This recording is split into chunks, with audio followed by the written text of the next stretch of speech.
Welcome to Thoughts Along the Journey. I'm Justin Cowan, and I'm going to be sharing some things with you. Today, I want to share a story that is so very sad that many of you may be able to relate to, and I hope that most of you never have to relate to. But it's a story out of the book of Judges. It's a story that shows how one instance of something can turn into and boil over into something so huge and so destructive that you look back and go, why? Why did that have to happen? I'm going to talk about families and friendships and work relationships, and you can put it into whatever category you want. But basically, it's a story in the book of Judges 19, chapter 19, and it goes into chapter 20, the very end, where this Levite was traveling with a concubine. And he came to a city. He went to the city square, and he didn't have a place to sleep that night. A man came in from the fields and said, "Why don't you come and stay with me?" While they were enjoying them, this in verse 22 of chapter 19, we pick up and it says here in verse 20, "You are welcome at my house," the old man said. "Let me supply whatever you need. Only don't spend the night in the city square." So he took him to his house and fed his donkeys. And after they had washed their feet, they had something to eat and drink. While they were enjoying themselves, some of the wicked men of the city surrounded the house. Pounding on the door, they shouted to the old man who owned the house, "Bring out the man who came to your house so that we can have sex with him." The owner of the house went outside and said to them, "No, my friends, don't be so vile. Since this man is my guest, don't do this outrageous thing. Look, here is my virgin daughter, and here is his concubine. I will bring them out to you now, and you can use them and do to them whatever you wish. But as far as this man, don't do such an outrageous thing." Now, this isn't the point of what I'm going to say, but I will take a little sidestep here and say, this is horrible. This shows the value that this man placed on women of the day over men of the day. It was a very patriarchal society to the point where the man valued the honor of hospitality and protecting this other man more so than he valued the honor of his own daughter. Doesn't mean that he didn't care that his daughter would be raped. It just meant that he cared more that the man wouldn't be by this group of vile people. But the men would not listen to him. So the man took his concubine and sent her outside to them, and they raped her and abused her throughout the night. And at dawn, they let her go. At daybreak, the woman went back to the house where her master was staying, fell down at the door, and lay there until daylight. She's raped all night long. She is abused all night long. When it's time for the men to go back to their homes and work or whatever, daybreak, they let her go. But it says she went back. She stumbled back to the house. Basically, she made it there. She stumbled. She fell, and she actually dies there. The Levite that was traveling with her, he takes her. He is so mad at what has happened. He cuts her into pieces, and he sends pieces to every region of Israel to make a point that, what are you going to do? And so let's pick it up there. Everyone who saw it was saying to one another, "Such a thing has never been seen or done, not since the day the Israelites came up out of Egypt. Just imagine, we must do something. So speak up." Then all Israel, from Dan to Beersheba and from the land of Gilead, came together as one, and they assembled before the Lord in Mizpah.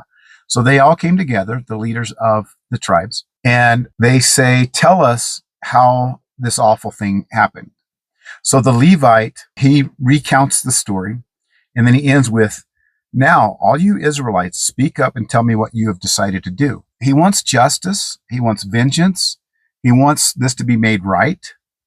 And he's challenging them to say, okay, we've assembled and it's shocking what happened. What are we going to do about it? So the men rose up together as one, saying, "None of us will go home. Not one of us will return to his house. But now this is what we'll do to Gibeah. We'll go up against it in an order decided by casting lots. We'll take 10 men out of every 100 from all the tribes of Israel, and 100 from 1,000, and 1,000 from 10,000. Get provision for the army. Then when the army arrives at Gibeah in Benjamin, it can give them what they deserve for this outrageous act done in Israel." So all the Israelites got together and united as one against the city. So you got the tribe of Benjamin up in Gibeah where this happened. They're about to face a whole army. They're about to face the wrath of all of Israel because of this. So, this is what happens next. The tribe of Israel sent messengers throughout the tribe of Benjamin, saying, "What about this awful crime that was committed among you?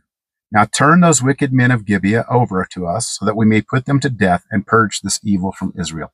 So they want to completely purge, kill these guys, purge the evil, send a message, and stay as a holy, sacred nation set apart for God.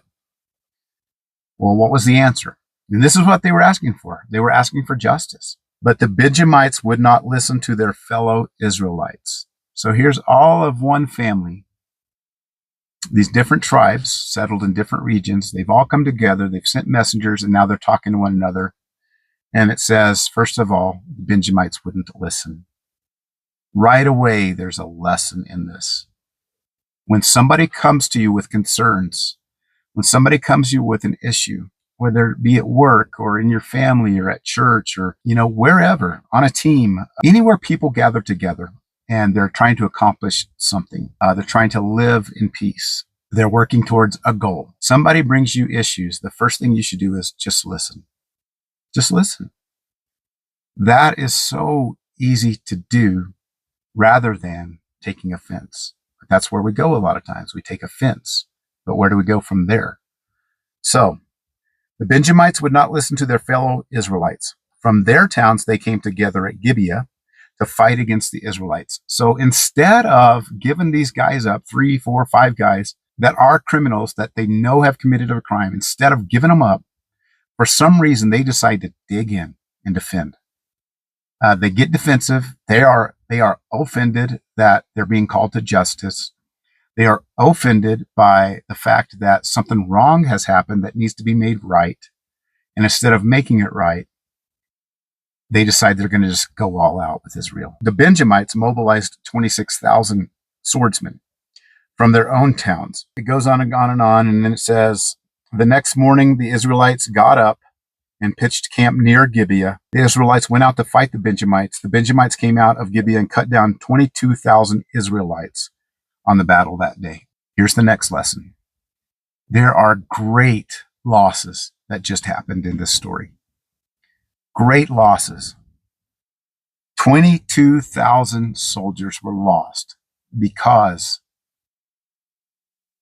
somebody sought justice, somebody brought up an issue, somebody brought up a concern, and they got offended.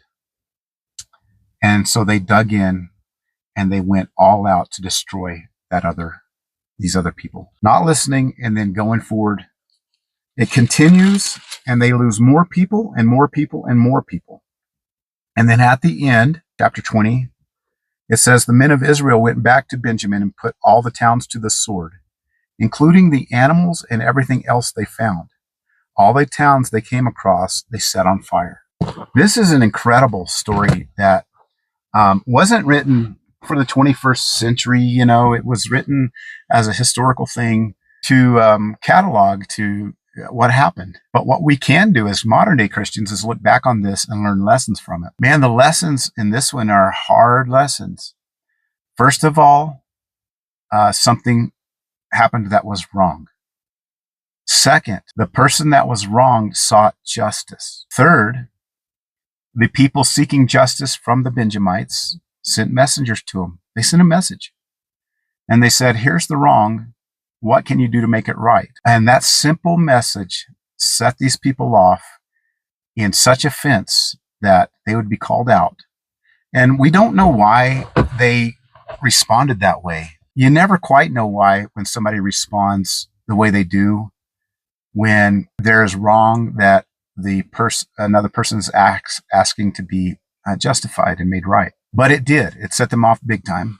So they dug in and they decided to fight against the people that were innocent, the people that were seeking justice for their issue, wanted it fixed. And so they went all out, and what happened? Total, utter destruction.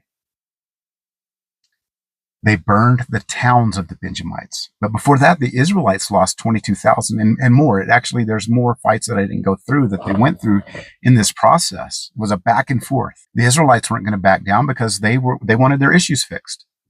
The Benjamites weren't going to back down because once they dug in, pride took over, right? I mean, you can't come against somebody that is correct when you are riding high on pride. You're riding your stallion out there on pride. And you can't be wrong about something. And that is how families get destroyed. That is how businesses get destroyed. And when you're in partnership with somebody, they killed every animal. They went back through the towns and killed everybody. And there are consequences for that too that we didn't get to, but there were. And then they burned everything.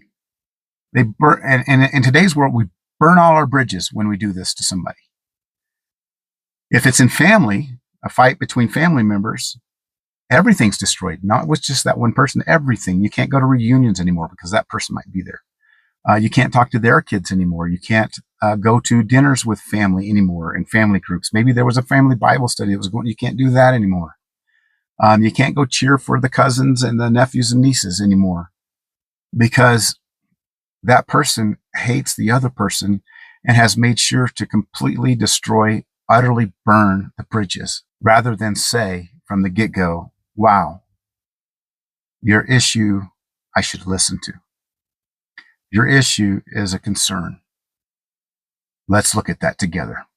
Let's seek a shared understanding and see what can happen out of this. Instead, we learn that human beings will be human beings, and the things that live within us that Christ came to wipe out in us, like they wanted to wipe out this evil in Israel, he wants to wipe out this evil that lies within us: pride, lust, jealousy, covetousness, all those things that are intrinsically in us that rear their ugly head when what we're supposed to be living is love, joy, peace, patience, gratitude, faithfulness, and self-control in all of our relationships, anywhere we go, whether that it's business or family or workplace or a team, anywhere there's people gathered. So we can take a great message from this so that we can hopefully recognize when something like this happens. You need to pause and say, okay, how do I react to someone seeking justice, to someone who brings an issue to me?